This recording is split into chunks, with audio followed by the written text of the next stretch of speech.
Allons donc, pour finir cet après-midi d'analyse politique, dans mon pays natal, le Cameroun. Je crois que beaucoup d'entre vous attendez également ce sujet. J'ai observé ces dernières heures que le despote Paul Biya est encerclé par les médias de ses parrains néocolonialistes français. Qu'est-ce que je veux dire par là? Je vais vous lire quelques titres de médias que j'ai sélectionnés hier dans la soirée. Hier dans la soirée, j'ai mené une enquête et j'ai découvert que pratiquement les principaux médias de la France-Afrique sont déchaînés contre Paul Biya. Je me suis dit, s'ils sont déchaînés contre lui, ça peut vouloir dire que... Donc Paul Biya est devenu bon? Non. Le Paul Biya que je connais là, il n'est pas devenu bon. Donc je me suis dit, il faut faire une autre hypothèse pour comprendre pourquoi ils sont en train de défoncer Paul Biya. Je vais vous lire quelques titres que j'ai découverts. Quelques titres que j'ai découverts en faisant cette enquête. Hop, je commence. Il y a un média qui s'appelle The Conversation. C'est une espèce d'agence de recherche qui est d'ailleurs financée par plusieurs subventions et qui a publié tout un dossier intitulé « Le Cameroun après Paul Biya. Pauvreté, incertitude et succession précaire ». The Conversation fait partie des sites qui sont chargés de matraquer les régimes africains qui sont mis au rouge par la France-Afrique. Bon, hop. Je vais sur RFI. Cameroun, un journaliste arrêté depuis une semaine, un autre enlevé puis libéré. Ça, c'est pour le Cameroun. Bon, on peut dire que RFI est solidaire ici envers les journalistes. N'est-ce pas? Sauf que, hop, on tombe sur Afrimag. Afrimag annonce que l'agence Fitch redoute une nouvelle candidature de Paul Biya. Ce média relaie l'idée que si Paul Biya est à nouveau candidat, le Cameroun ne sera plus solvable dans les plateformes financières du monde. Or, quelle est la puissance qui contrôle les finances du Cameroun à travers le franc CFA? C'est Paris. Donc, il y a une campagne pour dire que Paul Biya n'est plus une bonne garantie pour les finances du Cameroun. Ok, on avance. Là, je tombe sur La Voix de l'Amérique, qui est toujours, La Voix de l'Amérique en français, qui est toujours en ligne avec RFI. Cameroun, les cadres du parti au pouvoir se livrent une bataille interne. Au Cameroun, des militants influents du RDPC, le parti au pouvoir, critiquent ouvertement l'inertie et la gouvernance de certains cadres de leur formation politique nommés à des postes ministériels. Le patron de la police, un ministre délégué, un député et tout récemment, le maire de la commune de Ngoumou, dans la région du centre, ont tiré à boulet rouge sur ce qu'ils appellent une mauvaise utilisation du budget d'investissement par certains membres du gouvernement. Hein? C'est maintenant La Voix de l'Amérique qui relaie la guerre interne au régime de Paul Biya. Je vais maintenant dans Jeune Afrique. Le journal, de cet escogriffe de Marwan Ben Yamed. Cet individu entièrement nasalisé, dont l'inspiration vient de tout ce qui rentre par ses narines. Voici ce qu'il écrit. Cameroun, l'Afrique du faux contre-amiral vire au règlement de compte judiciaire. Non, l'affaire du faux contre-amiral vire au règlement de compte judiciaire. La libération des suspects n'a pas éteint l'affaire dite du faux contre-amiral. Elle prend d'ailleurs une tournure de champ de bataille. Chacune des principales personnes concernées contre-attaque pour défendre ses intérêts. Pendant ce temps, 2 témoins clés ont quitté le pays. C'est-à-dire que Jeune Afrique nous dit que l'armée camerounaise se prépare à imploser. La Voix de l'Amérique nous dit l'armée camerounaise se prépare à imploser. RFI nous dit c'est fini au Cameroun. Tout part en sucette. The Conversation nous dit c'est fini, la succession va finir en guerre interne. Ok. La question que je me pose est la suivante. Tous ces médias ont pendant très longtemps participé à présenter le régime de Paul Biya comme un régime fréquentable, acceptable. Depuis 1982 que ce dictateur a succédé à son patron, qui était un dictateur, imposé par la France à la tête du Cameroun. Après le grand massacre 1955-1971, 1 million de Camerounais assassinés dans le cadre de la guerre de la France contre le Cameroun, à travers y compris ses supplétifs africains. Donc ces gens-là, depuis 1982, ce sont eux qui ont contribué à faire de Paul Biya le portrait au départ d'un technocrate, d'un dirigeant bien policé. Et les présidents français, jusqu'au président Macron, n'ont jamais manqué de lui adresser des lettres de félicitations après toutes les mascarades électorales qu'il a organisées de son arrivée au pouvoir jusqu'à ce jour. Il a toujours eu des lettres de félicitations. Tapis rouge lui a toujours été donné à Paris, à Londres, à Bruxelles, à Genève, à Bonn, ou à Berlin. Il a toujours été considéré comme un dirigeant qui garantissait soi-disant la stabilité du Cameroun. Pourquoi soudain, ceux-là même qui ont porté le régime Biya à bout de bras, ceux-là même qui lui ont donné une garde prétorienne israélienne, qui a assuré sa sécurité depuis plus de 30 ans, pourquoi tout d'un coup ceux-là financent une campagne de presse contre lui? Il y avait deux cas. Premier cas, ils font ça contre lui parce qu'il est devenu partisan des intérêts du peuple camerounais, parce que Paul Biya serait devenu un révolutionnaire, un panafricaniste. Mais cette hypothèse est fausse. Paul Biya ne se préoccupe pas du peuple camerounais, il ne se préoccupe que de son pouvoir. Comme il l'a dit lui-même publiquement, ne dure pas au pouvoir qui veut, mais qui peut. La question du politique pour Paul Biya se réduit à la question de la conservation du pouvoir. Et le pays est abandonné à lui-même, et il est géré depuis 2019 par le clan Biya, grâce à une délégation de signatures qui permet à ce clan d'utiliser Paul Biya comme un masque, mais c'est le clan Biya qui gère le Cameroun depuis plusieurs années.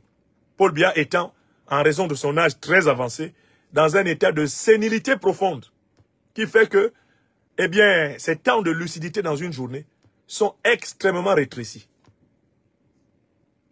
Pourquoi, donc, s'attaquent-ils à l'homme qu'ils nous ont imposé au Cameroun, à l'homme qu'ils ont accompagné, soutenu à la tête du Cameroun? Quand j'étais étudiant à Yaoundé, les forces étrangères qui assistaient l'armée camerounaise participaient même à la répression de nos manifestations dans la rue. Les armées, les membres des armées israéliennes et françaises participaient aux opérations de maintien de l'ordre. Ils nous tiraient avec les bombes lacrymogènes depuis les hélicoptères. Quand nous manifestions étudiants, nous étions dans une situation néocoloniale parfaite pour les manifestations des étudiants ou de l'opposition au Cameroun. Et c'est la situation qui perdure. Bon. Donc, Paul Biya n'est donc pas devenu panafricaniste. Paul Biya n'est pas devenu nationaliste puisqu'il est issu de l'aile collaborationniste, l'aile des vassaux du néocolonialisme français, incarné par Ahidjo et lui-même, les Okala et les Mbida, pour lesquels les colons français ont truqué les élections, pour les imposer à la tête du Cameroun, pour lesquels ils ont assassiné Ruben Oumniobé, assassiné Félix Moumié, assassiné Osende Afana, assassiné Ernest Wandier, et massacré 1 million de Camerounais. C'était pour que Ahidjo et Biya gouvernent le Cameroun pour les intérêts de leurs maîtres, Focard et De Gaulle, et leurs héritiers.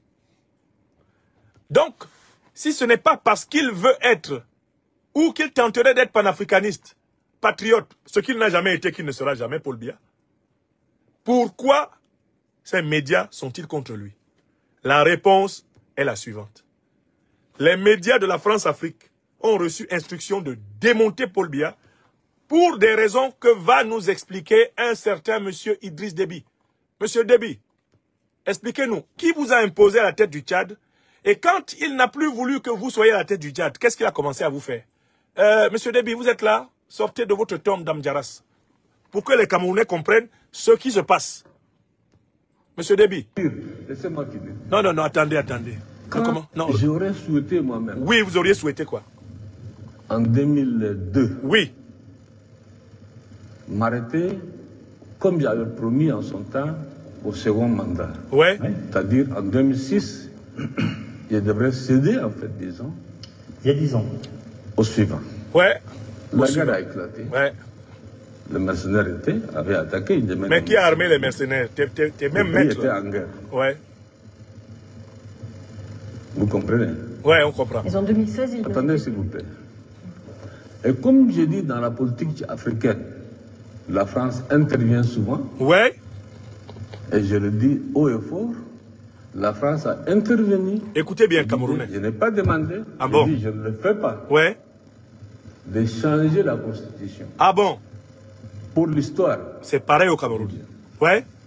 Bongo n'est pas là. En 82.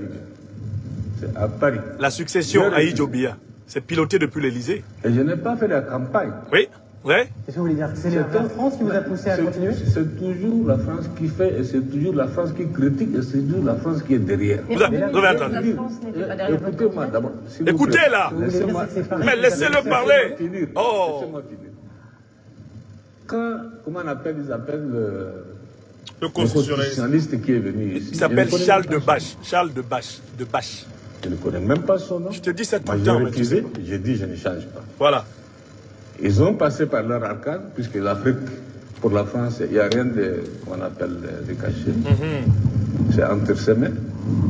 Passer par les uns et les autres, ils ont changé la Constitution. Voilà. Ce n'est pas Déby qui a changé la Constitution. Ce que vous dites clairement, c'est que c'est Paris qui vous a forcé la main pour rester au pouvoir. J'ai dit que en tant que soldat, j'ai donné ma parole d'honneur en son temps. Écoutez bien, et c'est ce qui se passe au Cameroun. Il y a deux choses qui sont intervenues. Ceux qui ont imposé Biya sont ceux qui le critiquent la deuxième, c'est la à travers leurs médias. Qui vous a dit de continuer. Bien sûr. Mais pourquoi? Et maintenant, aujourd'hui, oui, ce sont ceux-là même qui ont changé la Constitution qui me critiquent.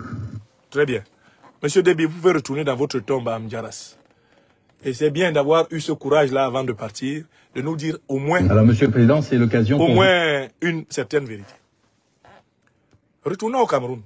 Pourquoi RFI, Jeune Afrique, Le Monde, tout le monde se retourne contre Paul Biya? Parce que ils ont fini de l'utiliser pour leurs intérêts à la tête du Cameroun, et maintenant l'orange a été pressée et vidée de son jus, elle va aller à la poubelle.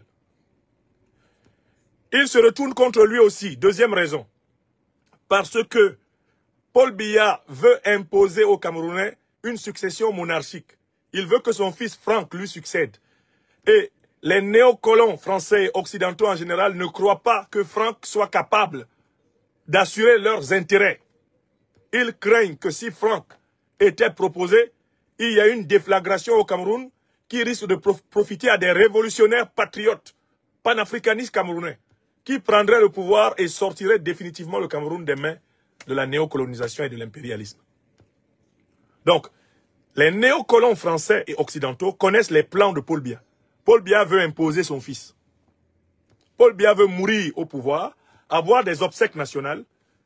Il a prévu que le lamido de Ré Bouba, Aboubakar, va exercer l'intérim de président de la République, organiser une élection truquée et proclamer élu, un peu comme Franck, comment il s'appelle, les Eyadema au Togo, les Bongo au Gabon, proclamer élu Franck Biya.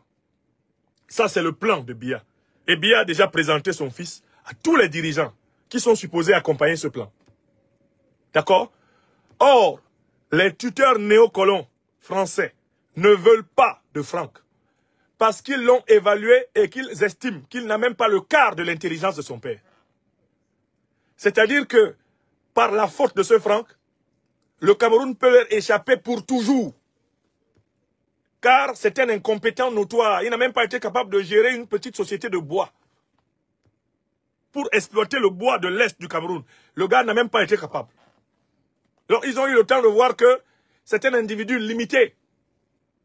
Caran, c'est un simple fils à papa, il n'a aucune compétence véritable. Ils ne veulent pas de cette succession.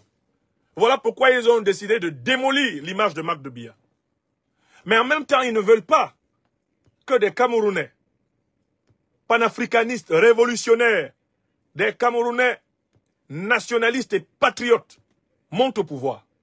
Donc, ils sont en train de préparer un coup d'État à la Oligingema pour tirer le tapis sous les pieds, non seulement de Paul Biya et de son clan, mais tirer surtout le tapis sous les pieds du peuple camerounais.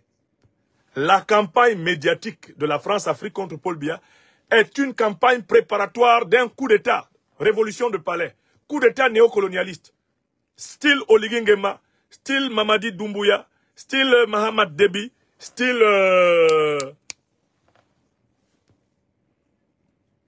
Ce style de coup d'État-là, c'est ça qu'ils sont en train de préparer. Le coup d'État néocolonialiste, style Mamadi Doumbouya, style Oligingema, style Mahamat Kaka. C'est un coup d'État comme ça. Sauf que, dans le cas d'espèce, au Tchad par exemple, c'est le fils. C'était une monarchie déjà organisée.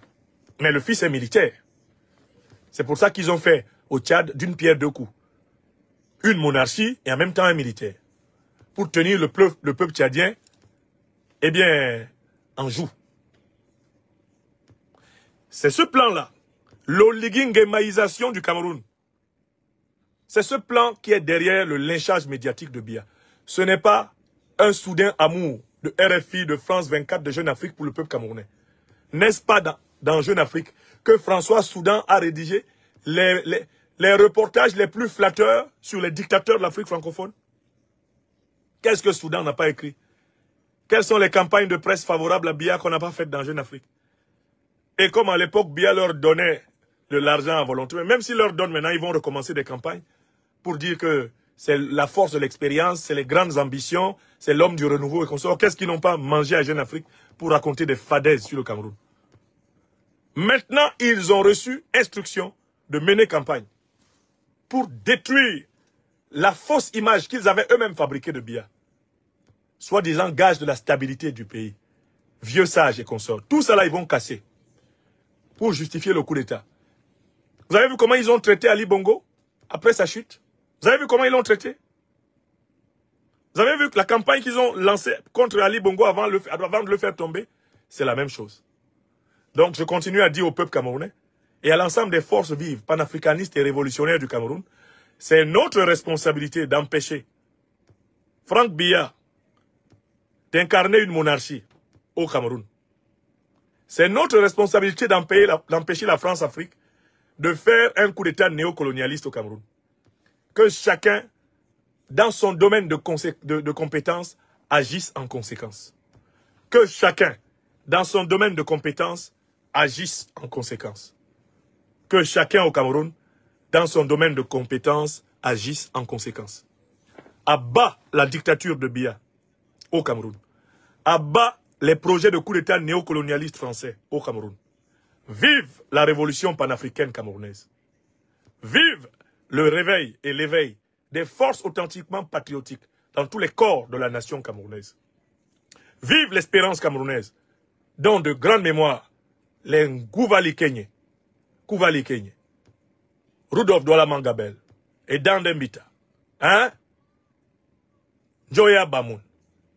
Cette grande histoire camerounaise dont les Léonard Bouli, Ruben Oumiobe, Osende Afana Castor, Félix Roland Moumié, Abel Kingé. Cette grande histoire camerounaise dont les Wandi Ernest sont les porteurs, dont ont été porteurs à leur façon les Ngo Wungli Massaga, les Paul Moukoko Priso. Que cette grande histoire soit le fondement de la lutte camerounaise pour la souveraineté, la lutte camerounaise pour la véritable libération du pays. Voilà le devoir. Voilà l'axe du devoir. Il n'y a rien d'autre. Il n'y a aucun avenir pour le Cameroun avec un Franck Biya, monarque héritier. Il n'y a aucun avenir pour le Cameroun avec un militaire corrompu du style Oligui Nguema qui viendrait jouer les révolutionnaires de palais et tromper les niais. Voilà la vérité et c'est ce que je voulais dire. Le programme du jour, à partir de cet instant, est accompli. Et je vous remercie de m'avoir accompagné nombreusement. La première chose, abonnez-vous à cette page, cliquez sur le bouton s'abonner qui s'affiche juste en bas. Et la deuxième chose, cliquez sur la cloche de notification pour ne rater aucune des vidéos que je publie ici très régulièrement.